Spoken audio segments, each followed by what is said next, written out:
Dear students, SBA Clerk Prelims, Quant section. Let's start from question number 31. So, arithmetic questions ఇచ్చారు. Average of 12 observations అన్న numbers అన్న ఒకటి. Average of 12 numbers is 11. Average of 7 among these numbers is 9. What is the average of remaining 5 numbers? So, 12 numbers కి average 11 అయితే sum అనేది 12 into 11, that is 132. ఇప్పుడు ఈ 12 numbers లో మనకి 7 numbers యావరేజ్ ఇచ్చారు, ఆ యావరేజ్ 9 అన్నాం. సో సమ్ ఆఫ్ 7 numbers అంటే 7 into 9 అంటే 63.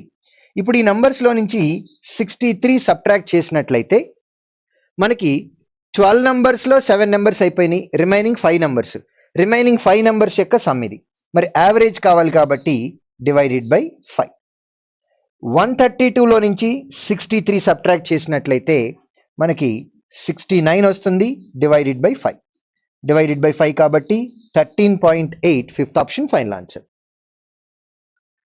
A shopkeeper sold an article for 9,408 at a profit of 12%. Had the article been sold at 252 rupees more, what percentage would the shopkeeper have gained? So ఇప్పుడు gain percentage calculate చేయమంటున్నారు. కాబట్టి ఇప్పుడు 12% profit వచ్చినప్పుడు selling price 9,408 అన్నారు. 1% value కావాలి అని అంటే divided by 112. ఎందుకంటే 12% ప్రాఫిట్ వచ్చింది అంటే మనం 112% అమ్ముతున్నాం. సెల్లింగ్ ప్రైస్ 112%, అది 9,408కి ఈక్వల్. 112 క్యాన్సిలేషన్ చేసినట్లయితే 8 times 896 మనకి 448 ఉంది. 448 అని అంటే 112 4 times. కాబట్టి 1% వాల్యూ అనేది 84 అని వచ్చింది. ఇప్పుడు had the article been sold 252 rupees more అంటున్నాం. అంటే ఇంతకు ముందు వచ్చిన 12% ప్రాఫిట్ వస్తుంది, దాంతో పాటు ఎక్స్ట్రాగా 252 రూపీస్ అమ్ముతున్నాం కాబట్టి ఇది కూడా ప్రాఫిట్ సైడ్లోనే ఉంది. 1% అనేది 84 3 times అంటే 252, అంటే 252ని మనం పర్సంటేజ్లో కన్వర్ట్ చేసినట్లయితే 3%కి ఈక్వల్. కాబట్టి మనకి కొత్తగా వచ్చేటటువంటి ప్రాఫిట్ ఎంత అంటే 12 + 3 15% అవుతుంది. First option final answer. The total cost of laying tiles on a rectangular floor at 12 rupees per square meter is 3,840. So tiles అని అంటున్నాం, మనకి స్క్వేర్ రెక్టాంగులర్ ఫామ్ లో ఉన్నటువంటి ఒక ఫ్లోర్ ఉంది, దీనికి స్క్వేర్ టైల్స్ వేయాలి అని అంటున్నాం. సో ఈ స్క్వేర్ టైల్స్ వేయటానికి పట్టినటువంటి కాస్ట్ చెప్తున్నారు. The breadth and the length of the rectangle are in the ratio 4:5.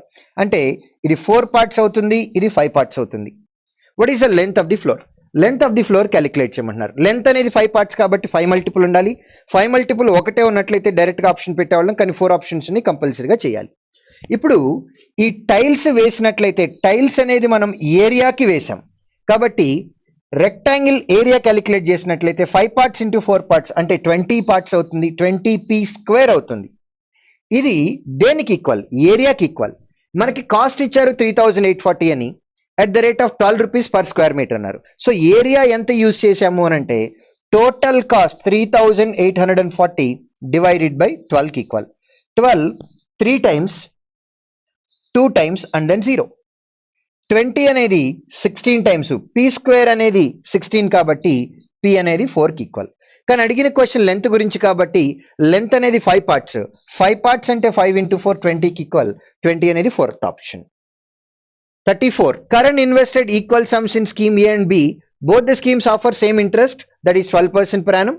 The only difference is scheme A offers compound interest and scheme B offers simple interest. If the difference between interest occurred by current from both the schemes after 2 years is 93.60, what sum was invested by him in each of the schemes? Each of the schemes అన్నారు కాబట్టి ఒక్కదాని మీద ఎంత investment పెట్టామో calculate చేయాలి. Same investment అని అన్నాం కాబట్టి 100% అని అనుకుందాం. 12% per annum చొప్పున కాంపౌండ్ ఇంట్రెస్ట్ అంటే x% plus x% plus x² by 100, 12² by 100 అంటే 1.44. ఇదే సింపుల్ ఇంట్రెస్ట్ ఫస్ట్ ఇయర్ 12% వస్తుంది, సెకండ్ ఇయర్ కూడా 12% వస్తుంది. సో డిఫరెన్స్ అనేది 1.44%. సో ఈ 1.44% అనేది 93.60కి ఈక్వల్ అన్నారు. మరి 1% వాల్యూ ఎంత అంటే 93.60 డివైడెడ్ బై 1.44.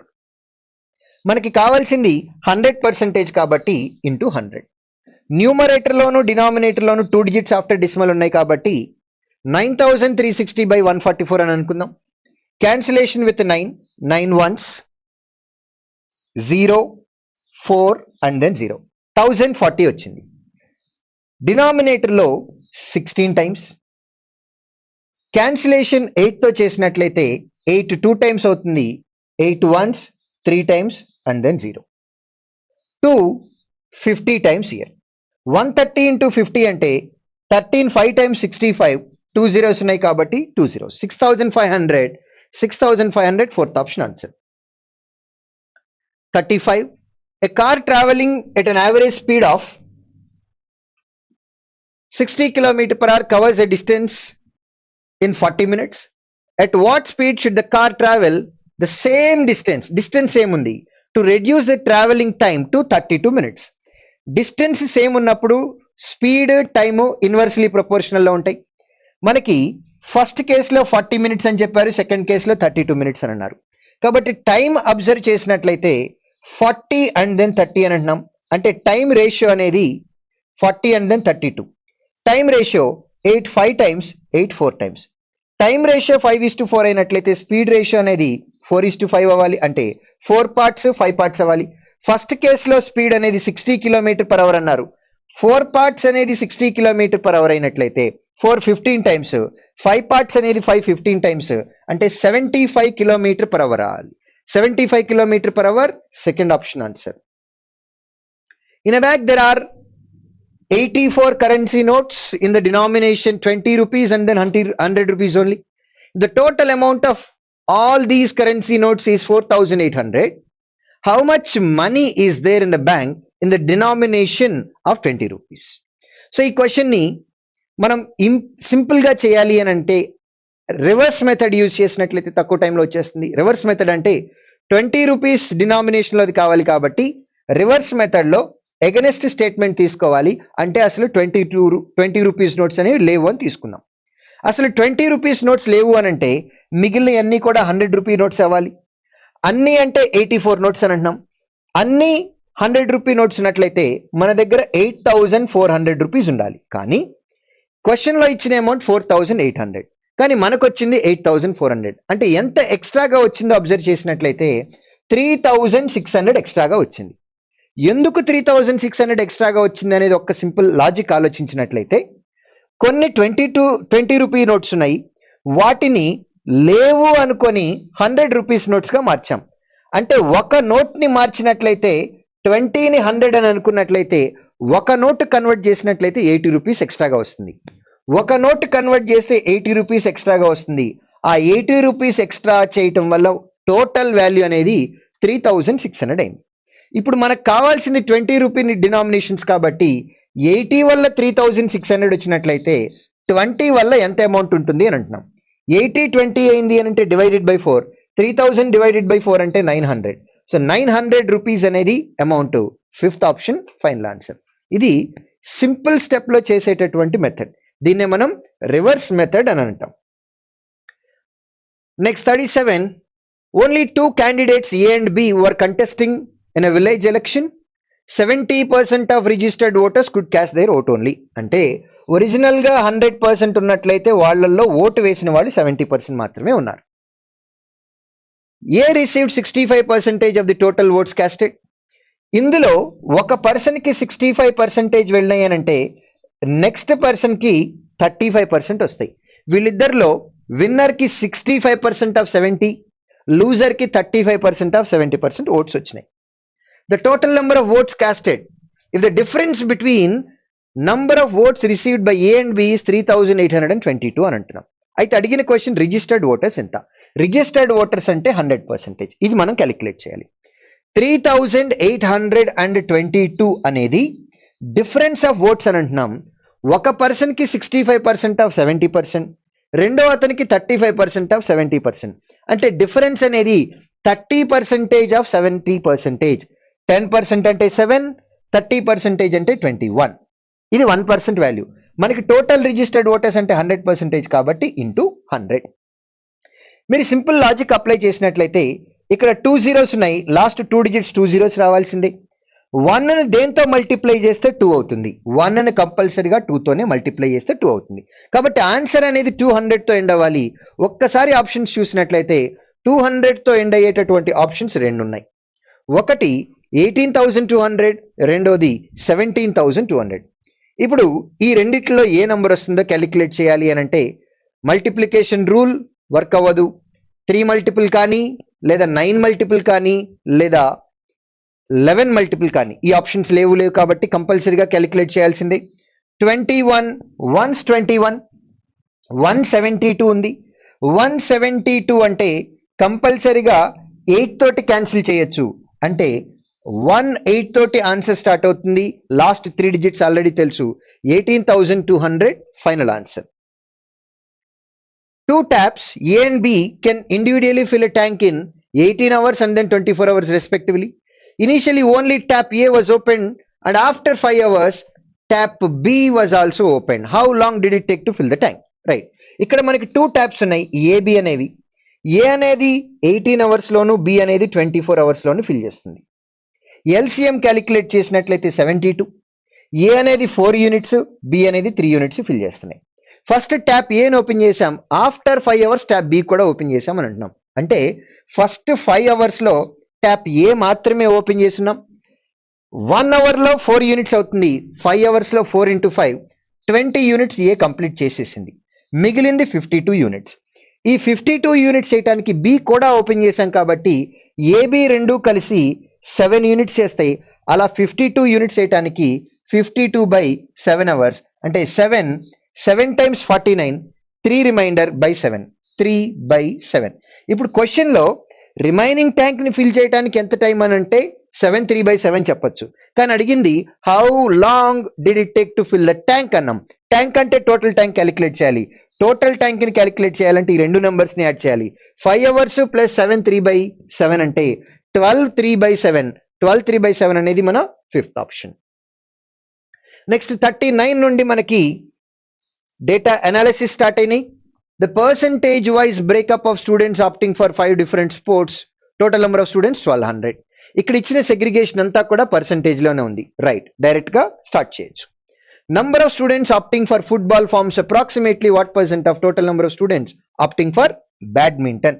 ఫుట్బాల్ అని అంటున్నాం, ఫుట్బాల్ 24, ఇది పర్సంటేజ్ లో క్యాలిక్యులేట్ చేయాలి. బ్యాడ్మింటన్ తోటి, బ్యాడ్మింటన్ అనేది 13 ఉంది ఇంటూ 100. 13 1s 13, 11 and then 0, 110 ఉంది. 110 అంటే 13 8 times అవుతుంది. 13 8 times 104, ఇంకా 60. అంటే ఆన్సర్ కంపల్సరిగా 18 తోటి స్టార్ట్ అవుతుంది అని తెలుసు. 18 తోటి స్టార్ట్ అయ్యే ఆప్షన్ ఒకే ఒక ఆప్షన్ ఉంది, first option final answer. If 25% of the students opting for badminton were female, how many male have opted for badminton? So ఇప్పుడు బ్యాడ్మింటన్ లో ఎంతైనా ఉండొచ్చు, దాన్ని తీసి పక్కన పెట్టేద్దాం. వారిలో 25% ఫీమేల్ అన్నారు, మరి మిగిలిన 75% మేల్ అవ్వాల్సిందే. 75 అనేది 3 multiple కాబట్టి ఆన్సర్ కూడా 3 multiple అవ్వాలి. ఫస్ట్ ఆప్షన్ 3 multiple కాదు, ఇది అయ్యే ఛాన్స్ లేదు. సెకండ్ ఆప్షన్ 3 multiple, ఇది అయ్యే ఛాన్స్ ఉంది. థర్డ్ ఆప్షన్ 3 multiple కాదు, ఫోర్త్ ఆప్షన్ 3 multiple కాదు, ఫిఫ్త్ ఆప్షన్ కూడా 3 multiple కాదు. ఒకే ఒక ఆప్షన్ 3 multiple ఉంది, సెకండ్ ఆప్షన్ ఫైనల్ ఆన్సర్. దీనిలో బ్యాడ్మింటన్ ఎంత పర్సంటేజ్ చెక్ చేయలేదు, అది ఎంత వాల్యూ మీద అనేది కూడా మనం చెక్ చేయలేదు. డేటా నంబర్స్ లో తీసుకోలేదు, కానీ 75% అనేది 3 multiple కాబట్టి ఆన్సర్ కంపల్సరీగా 3 multiple అవుతుంది. ఒకే ఒక ఆప్షన్ ఉంది. What is the number of students opting for football? Football గురించి మాట్లాడుతున్నాం. ఫుట్బాల్ అనేది 24% ఉంది. 24 into 1% వేయాలి. Total value 1200. దీనిలో 10% అంటే 120, 1% అంటే 12. 24 into 12 అనేది ఆన్సర్. 2 into 4 అంటే ఆన్సర్ కంపల్సరిగా 8 తో ఎండ్ అవ్వాలి. 8 తో ఎండ్ అయ్యే ఆప్షన్ ఒకే ఒక్కటి ఉంది, ఫోర్త్ ఆప్షన్. ఒకవేళ మల్టిపుల్ ఆప్షన్స్ ఉన్నాయి అని అనుకుంటే అప్పుడు ఏం చేయాలి? ఇది 3 multiple ఉంది, ఇది 3 multiple ఉంది అంటే ఆన్సర్ 9 multiple అవ్వాలి. లేదు, అవి కూడా ఎక్కువ ఆప్షన్స్ ఉన్నాయి. ఏం చేయాలి? 24ని 2 into 12 అని అనుకున్నట్లయితే, మైండ్ లో అనుకున్నట్లయితే 12 into 12, 12 square 144, 144 2 times 288, fourth option. ఇలా తక్కువ టైంలో చేయగలగాలి. What is the respective ratio between number of students opting for basketball and number of students opting for hockey. Ratio అన్నారు కాబట్టి A:B లేదా A/B అని కూడా అనొచ్చు. బాస్కెట్బాల్ అంటే మనకి 15% ఉంది, అలాగే హాకీ అనేది 12% ఉంది. 15% ఆఫ్ 1200, 12% ఆఫ్ 1200, 1200 మీరు రాసినా సరే అది క్యాన్సిల్ అవుతుంది కాబట్టి రాయొద్దు, క్యాన్సిల్ చేయొద్దు. క్యాన్సిలేషన్ 3 తో చేస్తే 5 టైమ్స్, ఇక్కడ 4 టైమ్స్, 5/4 అన్నాం కాబట్టి రేషియో 5:4 అవ్వాలి. Fifth option answer. Total number of students opting for hockey and badminton together forms what percentage of the students opting for cricket rounded off to 2 digits after decimal అని అంటున్నాం. Hockey and badminton hockey ఈ రెండింటిని కలిపినట్లయితే 25%. ఇది cricket తోటి compare చేయమంటున్నారు. Cricket అనేది 36 ఉంది కాబట్టి డివైడెడ్ బై 36% కాబట్టి ఇంటూ 100. సో ఇప్పుడు క్యాన్సిలేషన్కి వెళ్ళినట్లయితే 9 టైమ్స్ 4 25 టైమ్స్, 25 into 25 అంటే 625 డివైడెడ్ బై 9. 9 7 టైమ్స్ అంటే 63, 9 70 టైమ్స్ అంటే 630. 630 కంటే కొంచెం తక్కువ ఉంది కాబట్టి ఆన్సర్ అనేది 70% కంటే కొంచెం తక్కువ ఉండాలి. 69 సంథింగ్ లో ఉండాలి. 69 సంథింగ్ లో ఉండే ఆప్షన్ ఒకే ఒక ఆప్షన్ ఉంది, సెకండ్ ఆప్షన్ మన ఫైనల్ ఆన్సర్. 44 నుంచి నంబర్ సిరీస్ క్వశ్చన్స్ ఉన్నాయి 48 వరకు. నెక్స్ట్ 49 నుంచి మన క్వశ్చన్స్ చూద్దాం. రైట్, ఇలా కంటిన్యూస్ గా డివిజన్ వచ్చినట్లయితే ఫస్ట్ నంబర్ మాత్రమే న్యూమరేటర్ లో ఉంటుంది, మిగిలిన నంబర్స్ అన్నీ కూడా డినామినేటర్ లో మల్టిప్లై చేస్తాం. 212 100 టైమ్స్ క్యాలిక్యులేట్ చేస్తే 21,200 ఉండాలి కాబట్టి దానికంటే 12 ఎక్స్ట్రానే ఉంది కాబట్టి దీన్ని మనం అప్రాక్సిమేట్ గా 100 టైమ్స్ అని తీసుకోవచ్చు. 100/21 అంటున్నాము. 100/21 అంటే ఆన్సర్ అప్రాక్సిమేట్లీ 5 ఉండాలి. Fifth option final answer. 135 235 ఈ రెండు యాడ్ చేసినట్లయితే 370. దీనికి 310 యాడ్ చేసినట్లయితే ఆన్సర్ 680 అవ్వాలి. Third option answer. 640 divided by 128. 128 10 times అన్నట్లయితే ఆన్సర్ 1280 అవ్వాలి. 1280లో ఎగ్జాక్ట్ గా హాఫ్ ఉంది కాబట్టి 10 టైమ్స్ లో హాఫ్ అంటున్నాం. 10 టైమ్స్ లో హాఫ్ అంటే 5 times, first option answer. So ఇక్కడ 26 9 టైమ్స్ అని అంటున్నాం. మీరు ఆప్షన్స్ వెరిఫై చేసినట్లయితే అన్ని లాస్ట్ డిజిట్స్ డిఫరెంట్ గా ఉన్నాయి కాబట్టి 6 into 9 4 తో ఎండ్ అవుతుంది, 4 + 4 8 తో ఎండ్ అవుతుంది, 8 + 5 3 తో ఎండ్ అవుతుంది. లెఫ్ట్ హ్యాండ్ సైడ్ ఉన్న నంబర్ 3 తో ఎండ్ అవుతుంది. రైట్ హ్యాండ్ సైడ్ ఉన్న 132 లెఫ్ట్ హ్యాండ్ సైడ్కి వచ్చినట్లయితే -132, ఇందులో లాస్ట్ డిజిట్ 2 ఉంది. 3 - 2 అంటే ఆన్సర్ 1 తో ఎండ్ అవ్వాలి. 1 తో ఎండ్ అయ్యే ఆన్సర్ ఒకే ఒక ఆప్షన్ ఉంది, 331 ఫైనల్ ఆన్సర్. సో 15% క్యాలిక్యులేట్ చేయాలి. 10% అంటే 64, 5% అంటే 32, 64ని 32ని యాడ్ చేస్తే 96 అవుతుంది. మైనస్ 16% ఆఫ్ 750 అన్నా, 750% ఆఫ్ 16 అన్నా, లేదా 75% ఆఫ్ 160 అన్నా, ఏదైనా ఒకటి. A% ఆఫ్ బిని మనం B% ఆఫ్ ఏకి ఒకటి రాయొచ్చు కాబట్టి 750% ఆఫ్ 16 అనొచ్చు, లేదా 0 నాటి తీసుకువెళ్ళినట్లయితే 75% ఆఫ్ 160 అనొచ్చు. 75% చేయటం ఈజీ. హాఫ్ చేసి మళ్ళీ ఇంకొక హాఫ్ యాడ్ చేయాలి. 160లో హాఫ్ అంటే 80, 80లో హాఫ్ అంటే 40, 80ని 40ని యాడ్ చేసినట్లయితే 120. 96లో నుంచి 120 తీసేసినట్లయితే నెగిటివ్ నెంబర్ వస్తుంది, అది 24. -24 first option answer. Next 2 39 times cancellation అవుతుంది. 39 5 టైమ్స్ అంటే 10 టైమ్స్ తీసుకుని దాన్ని సగం చేద్దాం. 10 టైమ్స్ అంటే 390, దానిలో సగం అంటే 195. 195లో నుంచి 26 సబ్ట్రాక్ట్ చేయాలి. చేసినట్లయితే 169 అవుతుంది. 169 అనేది ఏ నంబర్ స్క్వేర్. 169ని 13 స్క్వేర్ గా రాయొచ్చు కాబట్టి 13 అనేది ఆన్సర్ అవ్వాలి. 13 ఆప్షన్స్ లో ఎక్కడా లేదు కానీ 169ని -13 స్క్వేర్ అని కూడా రాయొచ్చు కాబట్టి ఆన్సర్ +13 అవ్వచ్చు లేదా -13 కూడా అయ్యే ఛాన్స్ ఉంది. -13 ఫిఫ్త్ ఆప్షన్ కాబట్టి ఫిఫ్త్ ఆప్షన్ ఫైనల్ ఆన్సర్. ఇక్కడ 2 1/2 అని అంటున్నాం అంటే 5/2, ఆఫ్ అంటే ఇంటూ అని అర్థం. 1 1/3 అని అంటే 4/3 అని అర్థం. Into x = 340. 2 2 టైమ్స్ అవుతుంది. 5 ఇంటూ 2 అంటే 10, 10 0 క్యాన్సిల్. సో ఎక్స్ వాల్యూ అనేది 34 ఇంటూ 3 అని అంటున్నాం. అంటే 1 or 2కి ఈక్వల్ అవ్వాలి. 1 or 2 ఫస్ట్ ఆప్షన్. నెక్స్ట్ ఇలా మిక్స్డ్ ఫ్రాక్షన్స్లో ఇచ్చినట్లయితే ఫస్ట్ ఓన్లీ ఇంటీజర్స్ యాడ్ చేసి ఆ తర్వాత ఫ్రాక్షన్ యాడ్ చేయాలి. +1 -1 క్యాన్సిల్, ఇంకా ఇక్కడ 1 ఉంది. తర్వాత ఎల్సిఎం ఆఫ్ డినామినేటర్ 6కి 9కి 54కి ఎల్సిఎం అనేది 54. లార్జెస్ట్ నెంబర్ తీసుకుంటాం 54, దానిలో 6 ఎగ్జాక్ట్గా డివిజిబులే, 54లో 9 కూడా డివిజిబులే, కాబట్టి ఎల్సిఎం అనేది 54 అవుతుంది. 6 అనేది 9 టైమ్స్, -9 అనేది 6 టైమ్స్, +54 అనేది 1 టైం. కాబట్టి 9 + 1 10, 10 - 6 అంటే 4, 4/54, దాన్ని 1 4/54గా రాయొచ్చు. Simplified form 2/27. 1 2/27 second option is our final answer. So ఇక్కడ సింప్లిఫికేషన్ చేసేటప్పుడు డివైడెడ్ బై 60/42 ఉంది. దీన్ని మనం చేంజ్ చేసినట్లయితే 96/16 ఇంటూ 64/21 డివైడెడ్ బై 60/42ని ఇంటూ 42 డివైడెడ్ బై 60గా చేంజ్ చేయొచ్చు. 16 అనేది ఎగ్జాక్ట్గా 4 టైమ్స్ అవుతుంది. 21 అనేది 2 టైమ్స్, 4 అనేది 15 టైమ్స్.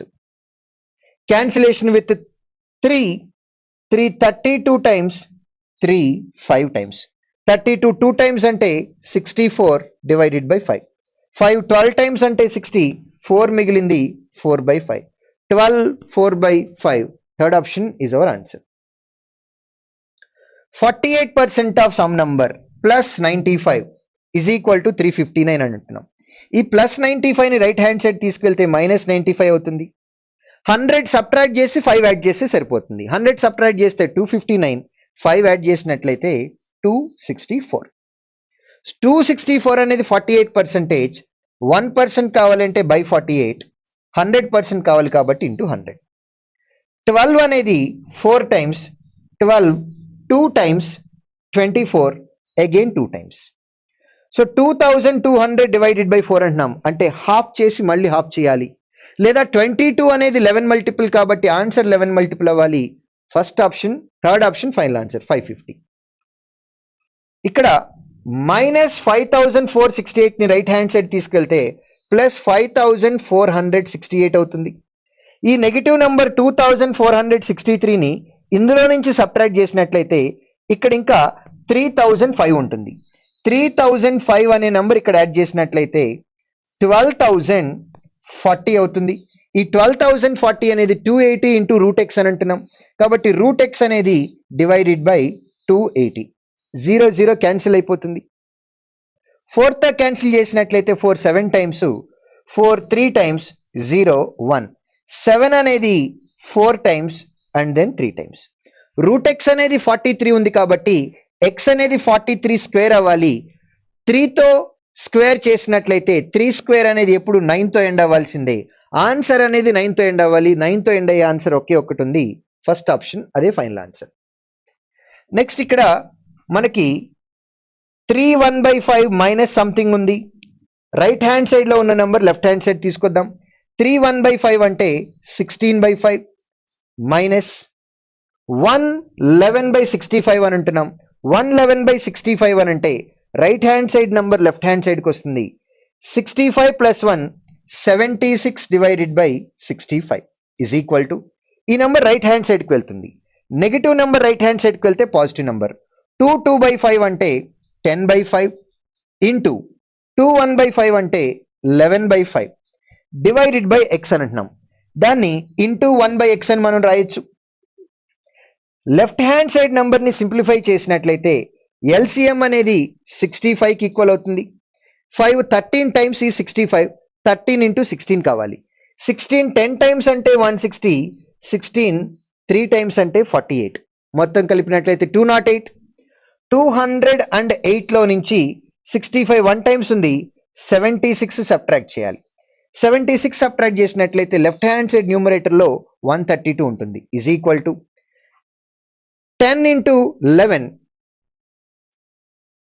2 2/5 అంటే 12/5, 12 into 11 అంటే 132 divided by 25 into 1 by x. 132 cancel అయిపోతుంది. x లెఫ్ట్ హ్యాండ్ సైడ్కి వస్తుంది, 65 రైట్ హ్యాండ్ సైడ్కి వెళ్ళినట్లయితే 65/25. 25 2 times 50, x లాగా 15 ఉంది, 15/25 అంటే 3/5. 2 3/5 ఫైనల్ ఆన్సర్. 2 3/5 అంటే సెకండ్ ఆప్షన్ ఆన్సర్. 185 + 95, ఈ 5 ఇక్కడ యాడ్ చేస్తే ఇది 100 అవుతుంది, ఇది 180 అవుతుంది, అంటే 280. 280లో నుంచి 130 సబ్ట్రాక్ట్ చేస్తే 150 is equal to 2.5 into x is equal to 2.5. 2.5 ని మనం 10/4 అని రాయొచ్చు into x. 0 0 cancel. x is equal to 4 into 15, 60. First option final answer. 60% of 570 అని అంటున్నాం. 10% అంటే 57, 60% అంటే into 6 divided by x square is equal to 38. అంటే x square వాల్యూ అనేది divided by 38 కి equal. 19 3 times, 19 2 times, 2 3 times. x square is equal to 3 square, x is equal to 3. Fifth option final answer. q1 and q2s ఉన్నాయి. ఇక్కడ volume if the diameter of the sphere is 14 centimetres. Sphere కి volume అనేది 4/3 pi r cube. r cube diameter 14 కాబట్టి radius అనేది 7 అవుతుంది. 7 cube 4/3 pi r cube. 7 into 3 అంటే 21. 21 ని 22తో cancel చేసినట్లయితే 1 point something వస్తుంది. ఈ 1 point something దీన్ని పక్కన పెడదాం. 1 point something into 4 into 7 cube. 7 cube అనేది 343 అని తెలుసు. ఇది q1 వాల్యూ. దీన్ని ఇలానే హోల్డ్ చేద్దాం. q2 వాల్యూ వచ్చిన తర్వాత కూడా అప్పుడు కంపేర్ చేసుకుంటే సరిపోతుంది. Volume if the side of the cube is equal to 8 centimetres. Cube లో ఆల్ సైడ్స్ ఈక్వల్ గా ఉంటాయి కాబట్టి వాల్యూమ్ అనేది ఏ క్యూబ్ కి ఈక్వల్. ఇక్కడ సైడ్ 8 ఉంది కాబట్టి ఇది 8 క్యూబ్ కి ఈక్వల్. 8 క్యూబ్ అంటే 512. ఇప్పుడు ఈ రెండు నెంబర్స్ ని కంపేర్ చేయాలి. ఏది పెద్దది లేదా ఏది చిన్నది ఐడెంటిఫై చేసుకోవాలి. 4 into 300 అంటేనే ఇక్కడికే మనకి 1200 వచ్చేసింది. ఇంకా ఆ తర్వాత ఇంకా యాడ్ చేయాలి. 1200 512 తీసుకున్నా కానీ q1 is more than q2 అని కన్ఫర్మ్ చేయొచ్చు. q1 మోర్ దెన్ q2 కాబట్టి first option final answer. So ఇంతకు ముందు మనం డిస్కస్ చేసి ఉంటాం, క్వాడ్రాటిక్ ఈక్వేషన్స్ లో ఎప్పుడైతే సి వాల్యూ నెగిటివ్ గా ఉంటుందో, సి వాల్యూ నెగిటివ్ గా ఉంది అని అంటే a ఇంటూ సి క్యాలిక్యులేట్ చేసినప్పుడు నెగిటివ్ నెంబర్ వస్తుంది. ప్రొడక్ట్ నెగిటివ్ రావాలి అని అంటే ఒక పాజిటివ్ నెంబర్ ఒక నెగిటివ్ నెంబర్ అవ్వాలి. సో కాంబినేషన్ లో పాజిటివ్ నెగిటివ్ ఉంది అని అంటే మన ఫ్యాక్టర్స్ లో కూడా పాజిటివ్ నెగిటివ్ వస్తాయి. సో ఎక్స్ వాల్యూ అనేది పాజిటివ్ నెగిటివ్ లో ఉంటుంది, వై వాల్యూ అనేది కూడా పాజిటివ్ నెగిటివ్ ఉంటుంది. ఇలా వచ్చినప్పుడు ఎక్స్ పాజిటివ్ వై నెగిటివ్ తీసుకున్నట్లయితే ఎక్స్ గ్రేటర్ దెన్ వై అంటాం. అదే ఈ కాంబినేషన్ తీసుకున్నట్లయితే ఎక్స్ లెస్ దెన్ వై అంటాం. ఎప్పుడైతే less than condition greater than condition వచ్చినాయో రిలేషన్ కెనాట్ బి ఎస్టాబ్లిష్ అనేది మన ఆన్సర్ అవుతుంది. సో బ్యాక్గ్రౌండ్ లో జరిగే లాజిక్ ఇది. కానీ మీరు గుర్తుపెట్టుకునేటప్పుడు స్టూడెంట్స్, సి వాల్యూ అనేది రెండు ఈక్వేషన్లకి నెగిటివ్ గా ఉన్నట్లయితే, సి వాల్యూ నెగిటివ్ గా ఉన్నట్లయితే రెండు ఈక్వేషన్స్ కి రిలేషన్ కెనాట్ బి ఎస్టాబ్లిష్డ్ అనేది మన ఫైనల్ ఆన్సర్ అవుతుంది. కాబట్టి ఈ క్వశ్చన్ వచ్చినట్లయితే దీన్ని మనం ఫ్రీ క్వశ్చన్ అని అనుకుంటాం. ఇలాంటి ఫ్రీ క్వశ్చన్స్ 3 రకాలు ఉంటాయి క్వాడ్రాటిక్ ఈక్వేషన్ లో. అందులో ఒకటి వాళ్ళ నేర్చుకున్నాం. సి వాల్యూ అనేది రెండు ఈక్వేషన్స్ లో నెగటివ్ గా ఉన్నట్లయితే రిలేషన్ కెనాట్ బి ఎస్టాబ్లిష్ అనేది మన ఫైనల్ ఆన్సర్ అవుతుంది. కాబట్టి దీన్ని ఫ్రీ క్వశ్చన్ అని గుర్తుపెట్టుకోండి. ఈ ఫ్రీ క్వశ్చన్ అనే వర్డ్, ఈ టెర్మినాలజీ మనం చాలా ఎక్కువ సార్లు వాడతాం. రైట్, ఇక్కడ ఏ ఇంటూ సి ప్రొడక్ట్ తీసుకున్నట్లయితే 4 into 15 అవుతుంది, అంటే 60కి ఆన్సర్. 60ని మనం 6 into 10 గా రాయొచ్చు. -16 ఉంది కాబట్టి -6 -10 అవుతుంది. కాంబినేషన్ అనేది -6 -10 అయితే ఫ్యాక్టర్స్ అనేది +6 +10 divided by coefficient of x square, అది 4కి ఈక్వల్. ఇవి x factors. Y factors observe చేసినట్లయితే 2 into -6. ఇందాక మనం మాట్లాడుకున్నప్పుడు ఎప్పుడైతే సి వాల్యూ నెగిటివ్ ఉంటుందో ఒక పాజిటివ్ ఫ్యాక్టర్ ఒక నెగిటివ్ ఫ్యాక్టర్ వస్తుంది అని తెలిసింది. ఒకసారి చెక్ చేద్దాం. 2 into 6 అంటే 12 అవుతుంది, ప్రొడక్ట్ నెగిటివ్. -12 అవ్వాలి అని అంటున్నాం. మైనస్ అవ్వాలి అని అంటే కంపల్సరీగా ఒక నెంబర్ నెగిటివ్ ఇంకొక నెంబర్ పాజిటివ్. దీన్ని మనం 4 into 3 గా రాయొచ్చు. ఇక్కడ ప్లస్ 1 ఇంటూ వై ఉంది కాబట్టి పాజిటివ్ 4 -3 తీసుకున్నాం. సో 4 ఇంటూ -3 అంటే -12, 4 -3 అంటే 1. కండిషన్ సాటిస్ఫై అయినాయి. సో మన కాంబినేషన్ అనేది 4, -3. మరి ఫ్యాక్టర్స్ రావాలి అని అంటే -4 + 3 అవుతుంది divided by coefficient of y², అది 2కి ఈక్వల్. ఇప్పుడు సింప్లిఫై వాల్యూస్ చేసినట్లయితే 6/4 అంటే 1.5, 10/4 అంటే 2.5. ఇక్కడ -2 ఉంది, ఇది 1.5కి ఈక్వల్. 1.5 ఇది నెగిటివ్ నంబర్, ఈ రెండు పాజిటివ్ నంబర్స్, అంటే ఇక్కడ కంపల్సరీగా x గ్రేటర్ దెన్ y అని పెట్టేసేయచ్చు. 1.5 ఈక్వల్ కాబట్టి x is equal to y. 2.5 1.5 అంటే x గ్రేటర్ దెన్. సో మనకు వచ్చినటువంటి కండిషన్ అనేది x greater than or equal to y. So ఈ క్వశ్చన్ తోటి అర్థమెటిక్ లో ఉన్న అన్ని క్వశ్చన్స్ కంప్లీట్ చేసాం. నెక్స్ట్ క్లాస్ తోటి మళ్ళీ కలుద్దాం. Thank you very much.